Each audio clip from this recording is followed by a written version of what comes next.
All right, just last week, President Obama seemed to be losing ground in the health care debate. Protests disrupted town hall meetings and criticism grew over his health care plans. But now the president's counterattack may be gaining him some ground, according to Bloomberg's executive editor, Al Hunt, who joins us now from Washington to talk more about this story. Al, thanks for joining us.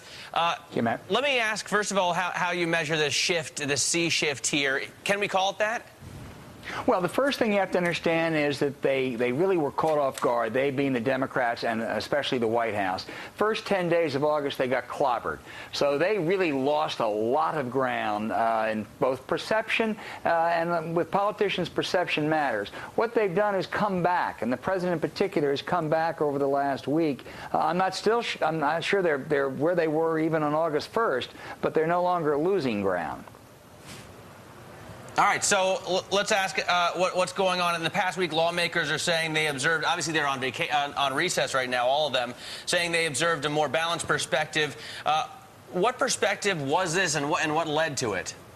Well, the first 10 days, it was all about death plans and things that were bad, socialistic health care plans, and how they were going to take your doctor away from you and all that. That really dominated the dialogue. And the Obama calculation was, geez, death plans, that's frivolous. Why should we worry about that? Same calculation you recall 5 years ago John Kerry made in August when there were allegations about the so-called Swift boat controversy of his past. It's a mistake to underestimate charges that have some emotional resonance. What has happened the last week is the balance has gone back to at least some perspective of people talking about losing their health insurance and the like. I don't for a minute suggest that Obama and proponents are on the offensive now, or it's gone to their side, but it at least has become they're not losing ground the way they were before. You know, Al, as you know, certainly under the Clinton administration, we've been here before. I mean, this time around, though, what is the fate of health care linked to?